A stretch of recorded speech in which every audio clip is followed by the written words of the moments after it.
Este segmento es presentado por Stellarbet, donde juegan las estrellas.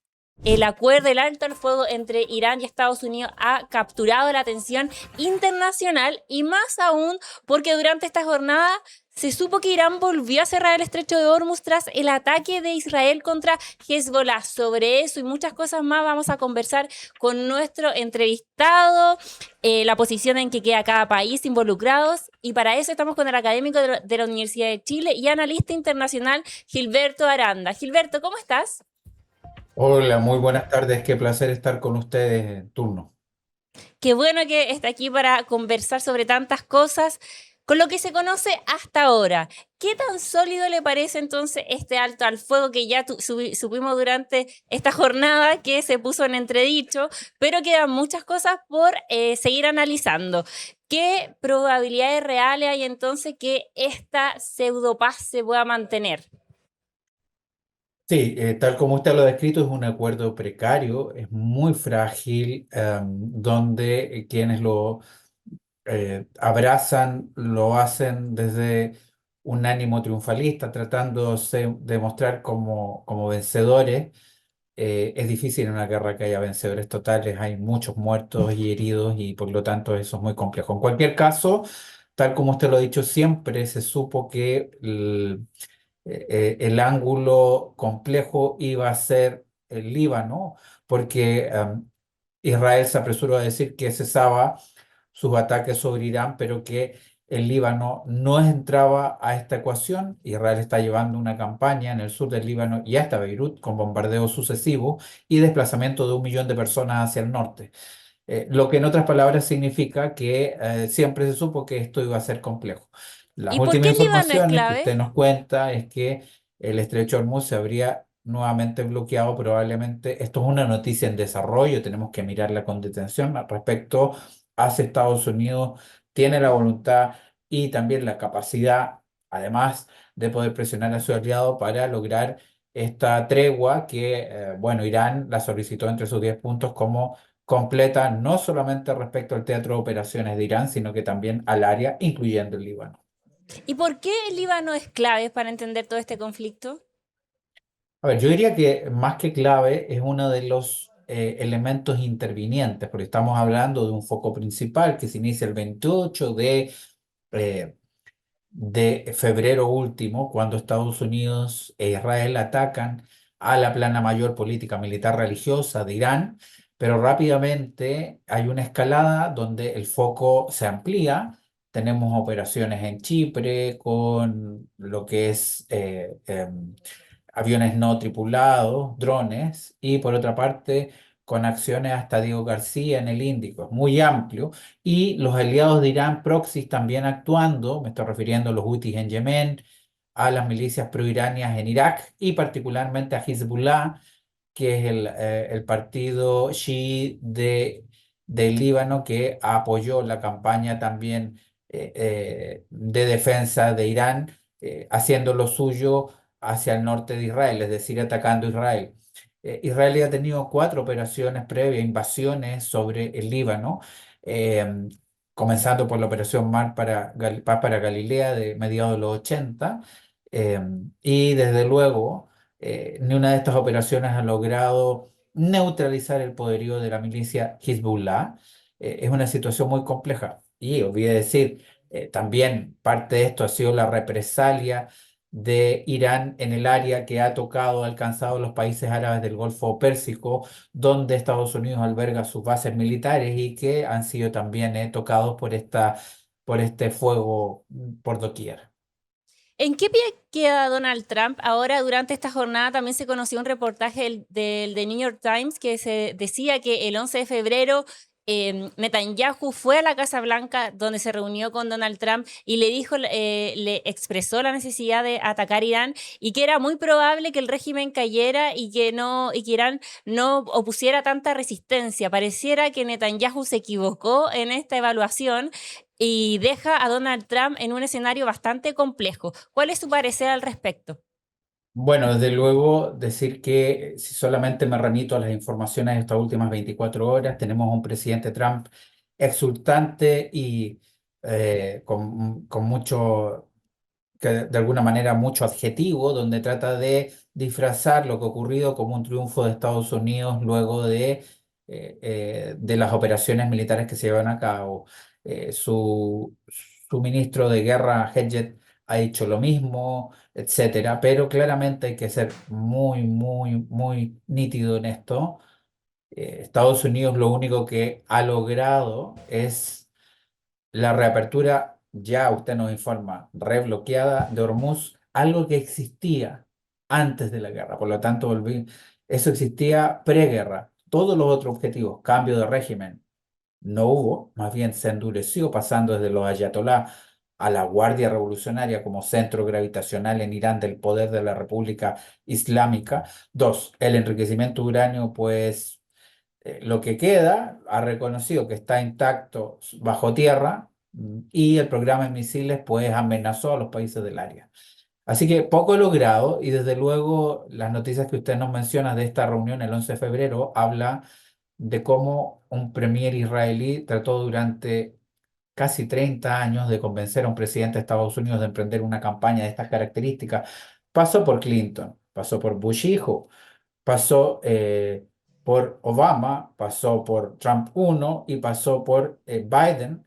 Y en esta ocasión fue el presidente Trump el que no solo le prestó oídos, sino que decidió acompañarlo en esta alianza. Claramente esto se desplegó una vez Israel tuvo noticias del paradero exacto, el búnker preciso donde estaba el ayatollah Jamenei.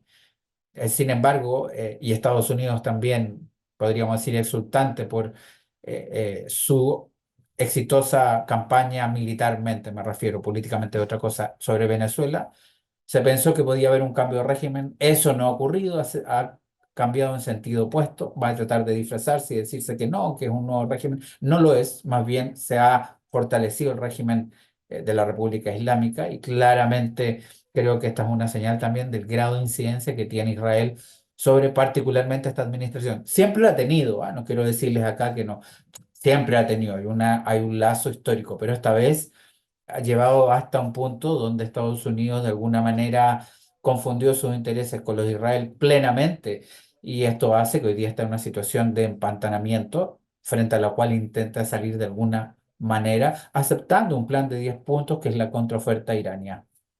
¿Y Netanyahu está ganando en todo esto al mostrar su influencia en Estados Unidos? Quiero decirle que la oposición en Israel se ha reactivado, particularmente la Vid, que ha dicho que tiene serias dudas de todo lo que está ocurriendo, o lo que se emprendió el 28 de febrero.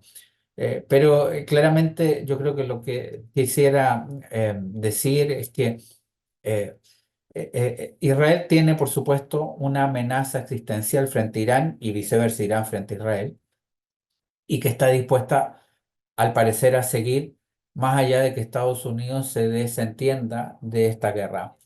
Y eso es muy complejo para el actual, reciente y todavía muy incipiente mesa de negociación, porque de alguna manera si Irán pide que cesen todos los combates también en el Líbano, yo diría que Israel la dijo muy claramente que no está dispuesto, y esto lo puede de alguna manera matar, me refiero a este proceso de negociación, precozmente, muy, muy tempranamente, lo que sería una muy mala noticia. Mucho se dice de que esta guerra, si es de largo aliento, beneficiaría más a Irán. ¿Sigue siendo así o es un error de lectura de este conflicto? A ver, esta es una guerra de un aliento importante, y yo lo que diría es que el tiempo corre a favor de Irán, básicamente porque la administración de Estados Unidos decidió ponerse plazos, y eso fue lo digo hoy día, es un error comunicacional. Primero habló de algunos días, después habló de 3 o 4 semanas, y hace una semana nos dijo que eran 2 o 3 semanas. Al colocarse plazo y no lograrse los objetivos plenamente, se favorece a la parte que ha resistido el empate, que es Irán. Por lo tanto, Irán ha logrado resistir. Yo diría que por el momento no veo un ganador claro, pero claramente Estados Unidos no está ganando la guerra, y en cambio Irán sí está resistiendo. Y esto, quiero ser bien claro, Irán desarrolló un programa de misiles que probablemente en la opinión pública no teníamos conocimiento preciso de lo que ha logrado hacer. Pero básicamente la estrategia de Irán ha sido trasladar una confrontación asimétrica entre combatientes dispares en tecnología y en arsenales, lo trasladó a la esfera económica, que es el lenguaje que la administración Trump entiende. Y esa movida fue lo que finalmente puso toda la presión para lo que vimos. Estados Unidos, por lo pronto, lo que exigió para coger estos 10 puntos fue eh, que fuera destrabado el estrecho de Hormuz, donde pasa el 25% del petróleo mundial y 20% del gas licuado, pero sabemos que todavía eso está por verse qué va a ocurrir definitivamente. El día de ayer, cuando se supo las declaraciones de Donald Trump de aniquilar una nación, surgió de inmediato el miedo al uso de armas nucleares. ¿Eso sigue estando sobre la mesa, la posibilidad que se usen armas nucleares en este conflicto? Claro, le quiero comentar que, bueno, complementando lo que usted dice, lo que dijo es que se iba a borrar una civilización. No digo que borrar una nación no sea grave, es terrible, pero incluso llegó más allá. Es al fondo decir, voy a borrar lo que hay hoy y lo que hubo antes. Eso significa borrar 2550 años de historia, que es lo que tiene la cultura irania. Es mucho tiempo, y particularmente la cultura de estos imperios aqueménidas, de los Shah, que nos llegan hasta anteayer, hasta el 79. Claramente, lo que hacemos al decir que pudo usarse armas nucleares, estamos elucubrando, porque no hay una información fidedigna respecto a eso. Lo que pasa es que cuando se usa un lenguaje tan contundente, tan brutal para hablar de una civilización o de un pueblo, uno tiende a imaginar que para aquello se necesita liberar la misma energía que fue liberada el 6 y 9 de agosto de 1945. Concretamente le digo que lo que se rumoreaba era, por una parte, de armas nucleares tácticas que producirían más o menos la destrucción de lo que le estoy mencionando, Hiroshima y Nagasaki, o de armas equivalentes que sin ser nucleares produjeran el mismo grado de devastación. Todo esto es lucubrado a partir de un lenguaje brutal. Por supuesto que no tenemos respuesta para ello, pero creo que hay que tener mucho cuidado respecto a eso, porque eso significaría una no vuelta atrás, una espiral sin retorno, donde probablemente Irán habría hecho esfuerzo a través de sus misiles para alcanzar otros blancos, incluso amenazó fuera de la región.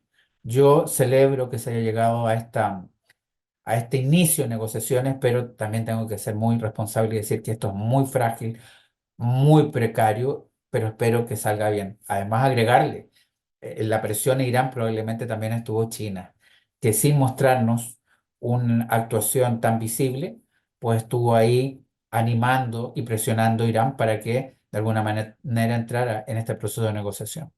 Mm. Y por último, ¿cuál es el principal foco que deberíamos estar mirando en las próximas semanas, próximos días en este conflicto? Por lo pronto, el Líbano. Por lo pronto, el Líbano, que empezamos esta entrevista hablando de cómo desde un inicio Israel no aceptó que dentro de los términos de cesar el fuego, esto es una tregua, recuerdo, no estamos en la paz todavía, no aceptó que se incorporara el Líbano. Esa puede ser la piedra de toque y lo que termine intoxicándolo todo. Por supuesto que hay otros escenarios, está el escenario yemení, está el escenario iraquí y todo lo que puede ocurrir en torno al Golfo, particularmente Estrecho de Hormuz y otras islas, si no adyacentes, no tan lejanas. Pero por lo pronto, hoy tenemos que atender a lo que pasa en el Líbano porque podría terminar de alguna manera aplastando cualquier posibilidad de viabilizar una mesa que es por primera vez se encuentran ambas partes sentados. Antes eran simplemente contactos, se hablaba de negociaciones, pero eran contactos intermediados, ahora podrían estar frente a frente. Por lo tanto, la presión debe ser máxima. En este caso, la responsabilidad de Estados Unidos exigirle a su aliado que cesen los combates en el Líbano. Si eso no es así, esto podría terminar perjudicando un proceso que es absolutamente necesario para la paz de la región y también, por supuesto, para lo que es la economía de quienes estamos muy lejos, pero que de todas maneras somos implicados en este conflicto. Muchas gracias, Gilberto Aranda, analista internacional, por estar con nosotros y conversar sobre este frágil alto al fuego, que lo vamos a calificar de esa manera. Muchas gracias, que esté muy bien. Muchas gracias a usted, Josefa, y por supuesto saludos a quienes nos ven en turno.